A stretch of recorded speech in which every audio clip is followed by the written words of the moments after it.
Hi Gemini, it's Jo from Angels and Ancestors and Lovelies. This is your WTF reading. I was nearly going to say it. Your WTF reading for late November.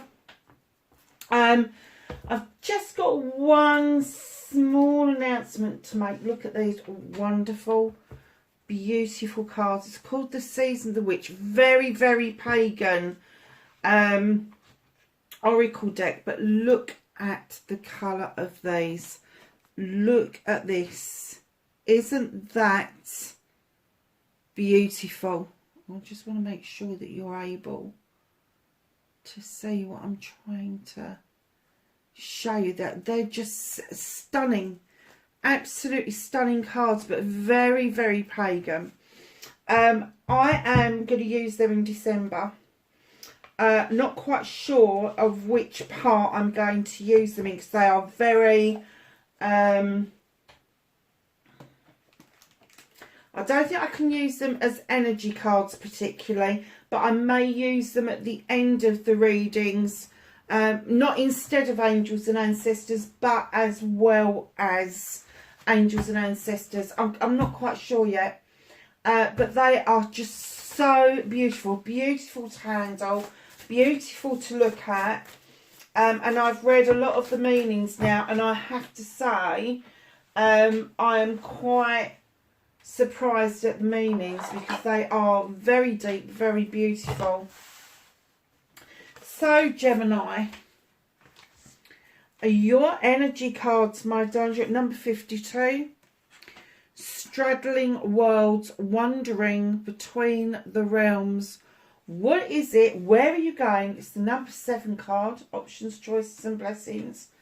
Where is it you're going? Are you going to somewhere in a dream state, in a meditative state? Are you accidentally finding yourself going into a different realm and having an experience and thinking to yourself, that was a bit of a weird dream? No. I have to say that what this is only going to be relevant to the people who are doing this, but you are taking the option to do this. So it's either a guided meditation or some sort of hypnotherapy, but you are wandering between the two worlds. Those of you that aren't opting to do that are accidentally stumbling across this. It's giving you a completely different perspective. It's giving you a completely different feeling to the here and now. Wow. Number 15, it's 6, Dust Devil. Moving out of stagnation. Oh, you stirring up a storm, my darlings. I'm kind of getting that this experience that you're having with wandering between the realms and you're straddling those worlds has kind of got your... Do you know what? I've just heard 2 different terms. Now, I wouldn't normally use them. But I just heard blood boiling and got your gand up. Now, I have no idea why. So for some of you, that perhaps the straddling of the worlds is showing you that life could be so different, and it's kicked you into touch basically, and it's given you that oomph to do something about the life in this realm. It's given you that kick up the arse that you've needed to do something different in this realm, to make things better in this realm, because you've seen it in the other realm. You can see how good it's been. So for me, the Dust Devil is stirring up a storm. It is. It could be stirring up a storm in your own life. It could just be stirring up a general storm, but you're taking something by storm. You really are. But moving out of stagnation, you definitely are not in stagnation now. You are definitely not still. You are on the move, and there is nothing to stop this now.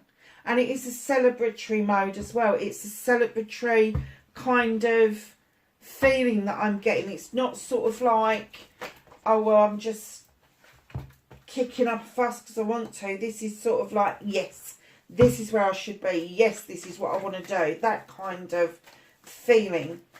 So, what started your what the fuck, and then we're looking at facing your fears and taking your power back. They didn't want to shuffle, did they?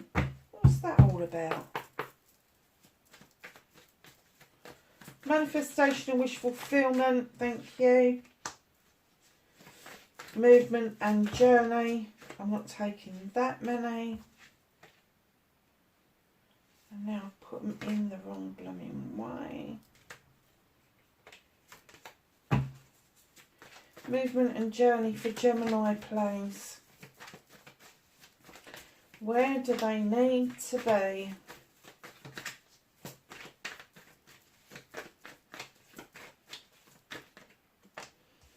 Thank you.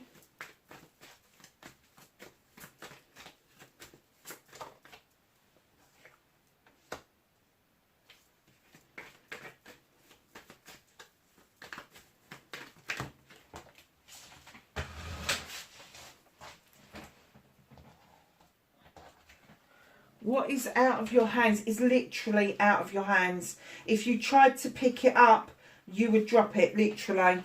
That's what I just got.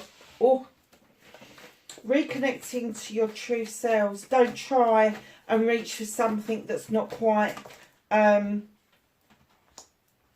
your fingertips. Don't do it, because you will drop it.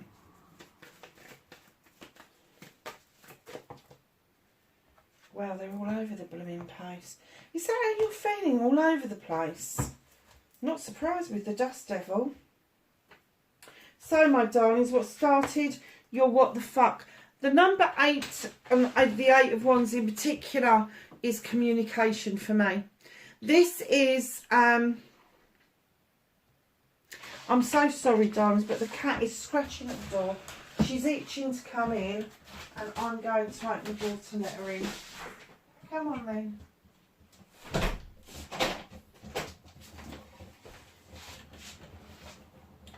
Sorry, lovely. So, fast communication, lost communication, the need to learn how to communicate effectively. Darlings, check your emails, check your junk boxes, your inboxes, your outboxes, all your boxes. Check that the text messages that you're sending make sense. And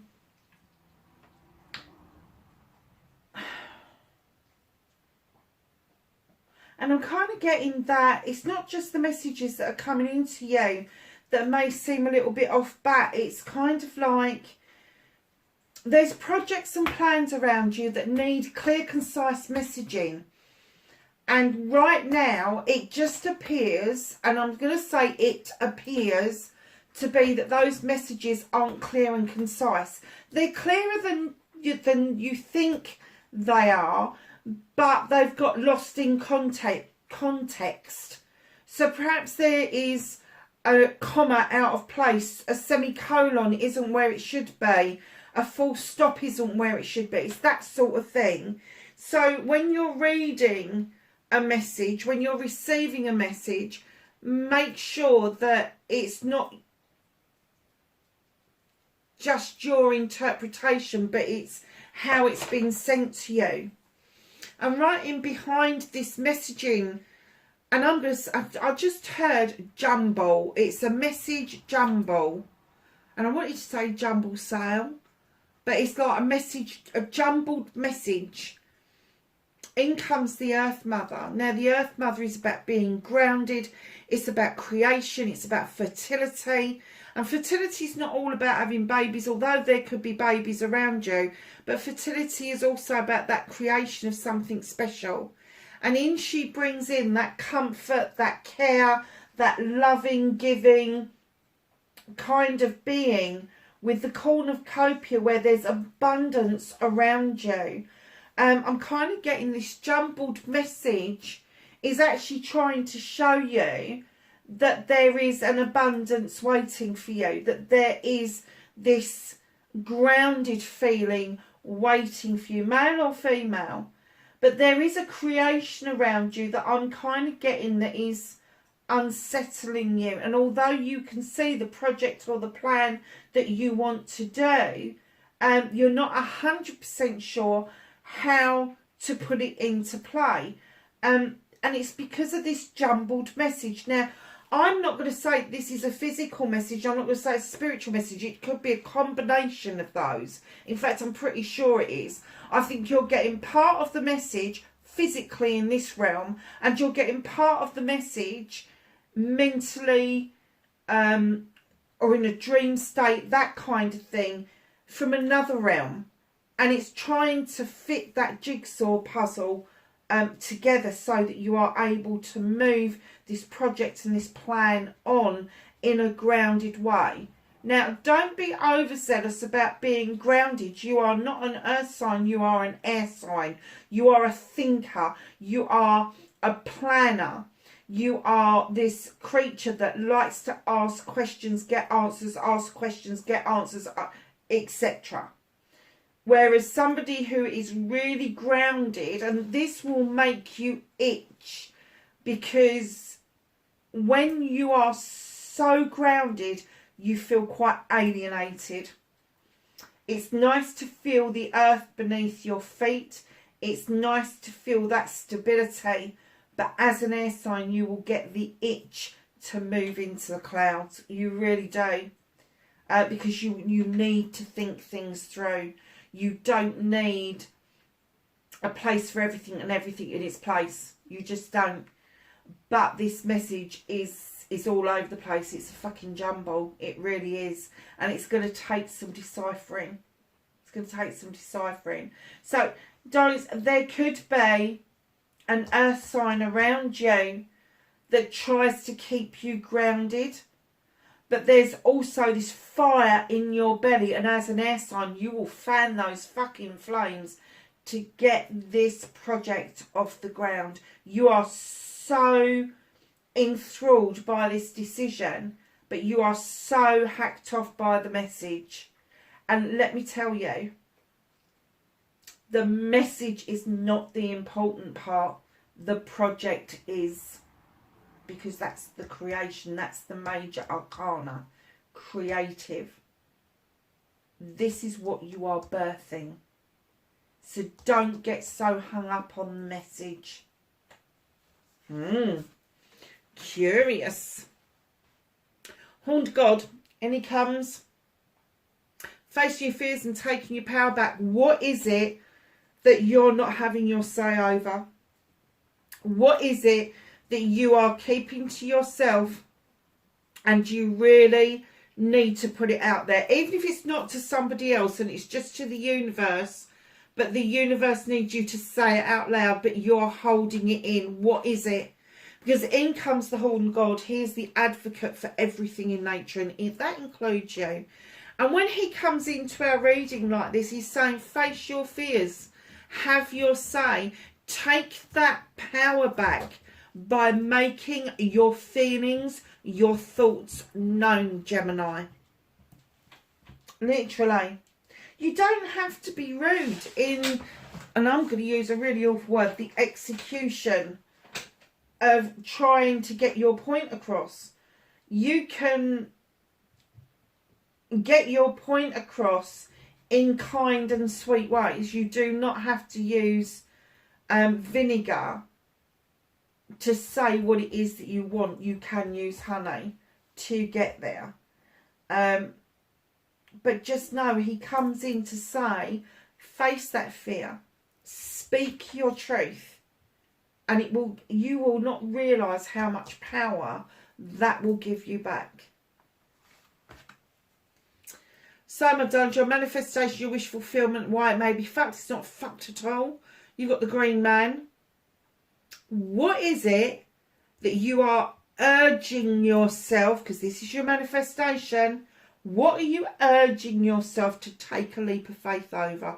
What is it that you've seen that you are manifesting a leap of faith around? Who is it or what is it that seems to be distant from you that you need to take a leap of faith around? Is it contacting someone? Is it signing a document? Whatever it means to you, It is requiring a leap of faith, but you're manifesting that leap of faith in. The only person that can do that leap of faith is you. You don't have to manifest it in, you just have to have the right timing, literally. Now, this card, your movement, your journey, where the fuck you need to be. Oh my God. I just heard when I laid this down, get out of the manifestation and get into the healing waters. The manifestations will come around. They will create for you what you want. But they won't create for you what you want if you're still holding on to old shit. So get into those waters with the fairy. Allow her to do the stuff that she does. And that is prepare you for healing. So you are then able to repair what it is that's hurt you. Because the healing part is the easy bit. Easy peasy. We can all do that. We can do a bit of healing. We go along, comes around, bites us on the arse, and we do a bit of healing again. When it doesn't come around and bite us on the arse, then we've done the repair work. We've done reparation for ourselves. And that's what she's asking you to do. Take a backward step from manifestations.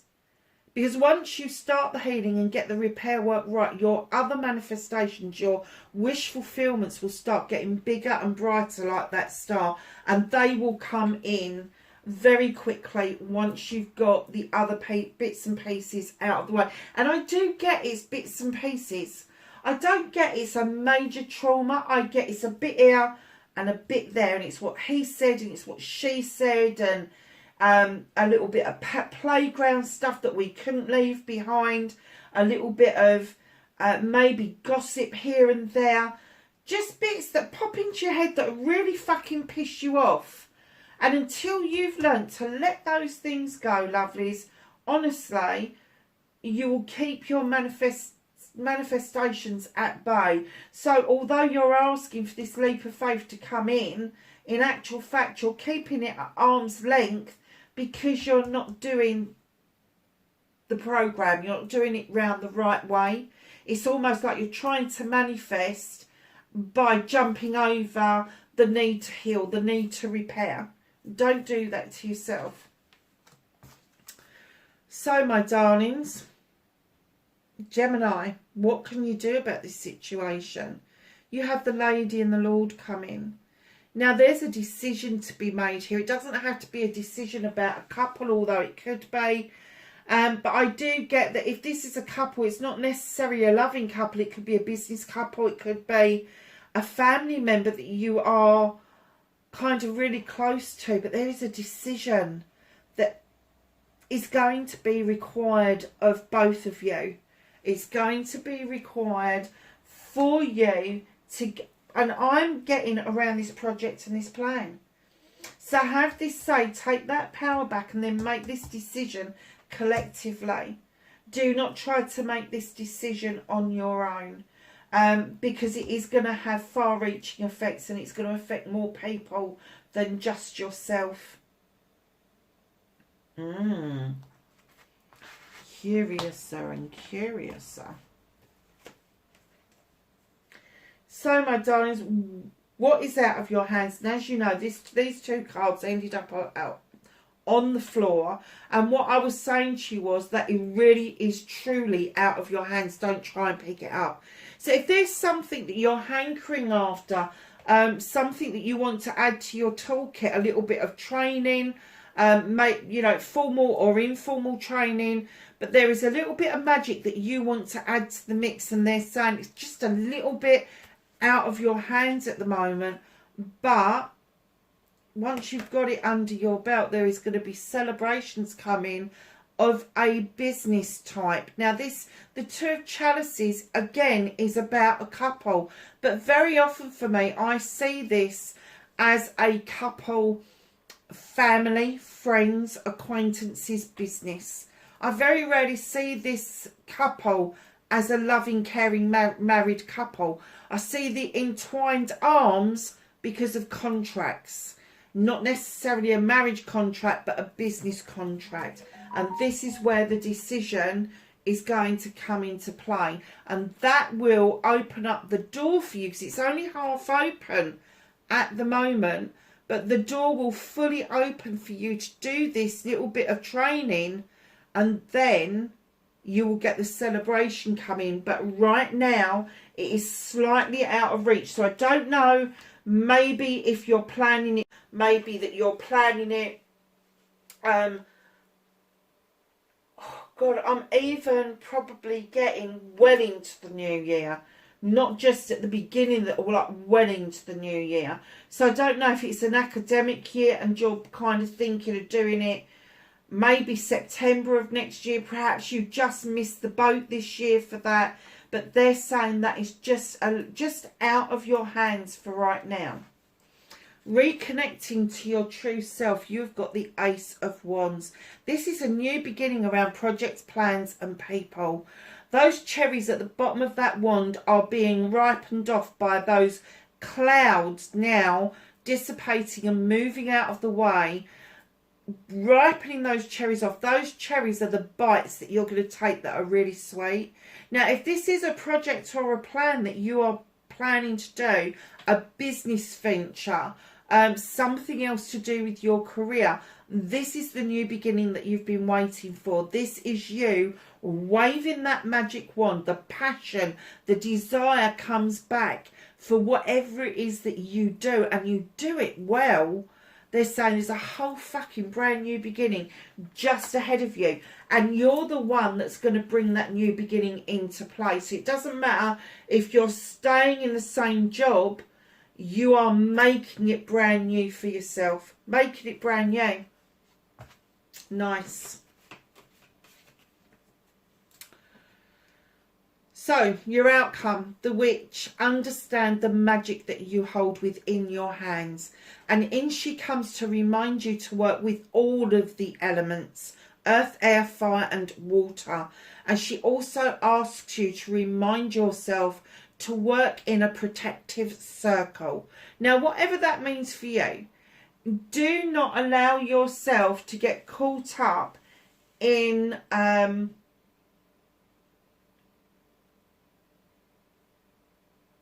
oh God, what was that? In a loop? Caught up in a... what on earth does that mean? So she's saying a protective circle, but don't get caught up in a loop. The hell? Darlings, if something is going around at work, gossip, he said, she said, all that bullshit, don't get caught up in it. Put yourself into a Put yourself into a protective circle, so you're not getting caught up in the loop of somebody else's bollocks and bullshit, basically.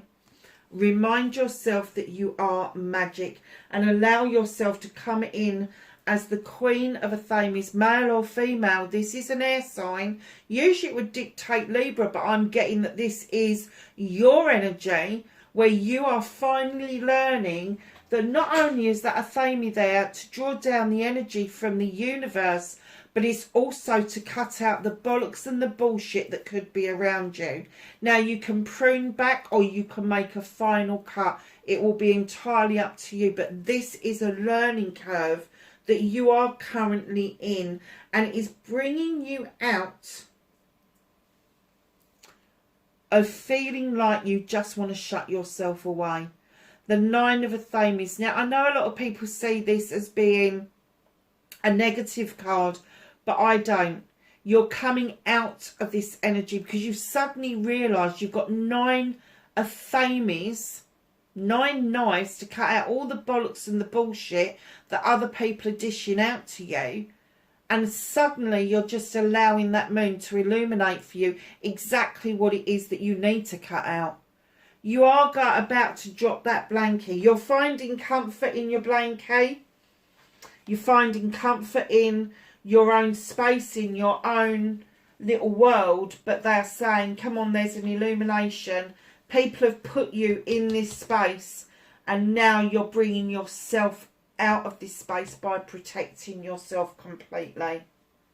And I think that is why there's this jumbled fucking message, is because you know what it is that you want to do. You know exactly where you want to be. But this jumbled message is coming from the fact that the moon needs to illuminate for you those people that are dishing out the bollocks and the bullshit at the moment. You will triumph though, because you've got my accolade card and my attraction card. Accolade because around friends, family and community you've done something that they really want to celebrate with you. But also attraction because as you do celebrate, as you allow people to hire you to, oh God, let me get my words right. As you allow people to hold you in high esteem, that's better. Your aura, your inner light will change. It will shine brighter. And that is very attractive to other people, whether it be acquaintances, new people that you're meeting, friends, family, and even lovers.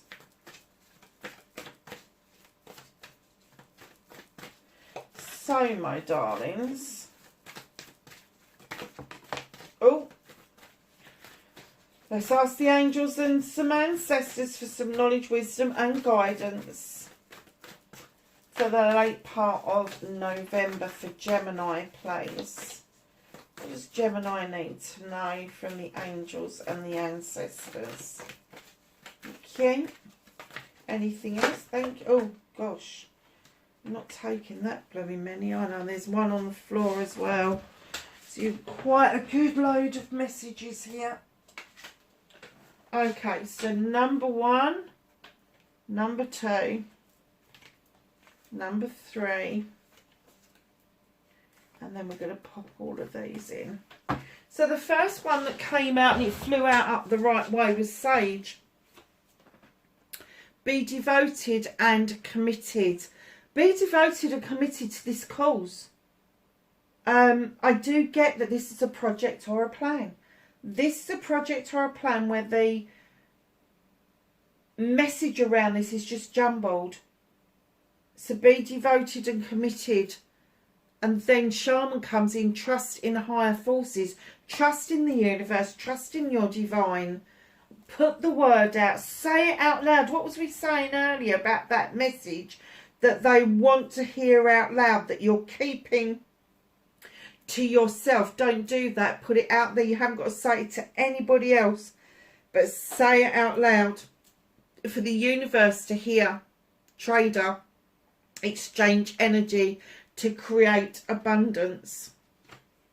Hunter, track down your fears and desires. And I'm going to put it, you couldn't ask for any better than this, could you? Look at those two cards. You have got the Horned God and you have got the Hunter, both with the horns, both telling you track down your fears and desires. Face your fears and take your power back. Track down your fears and desires. Honestly, I couldn't have asked for better clarification if I had shuffled it just for that purpose. Heart Guardian, love and let yourself be loved. Star Ancestor, follow the voice of your soul. And last but not least, Oracle, wait for important information. And that's your jumbled message. Wait a bit longer. It will be revealed to you. Gemini, wherever you are in the world, lovelies, please be safe and I will catch you in the next reading. Bye for now.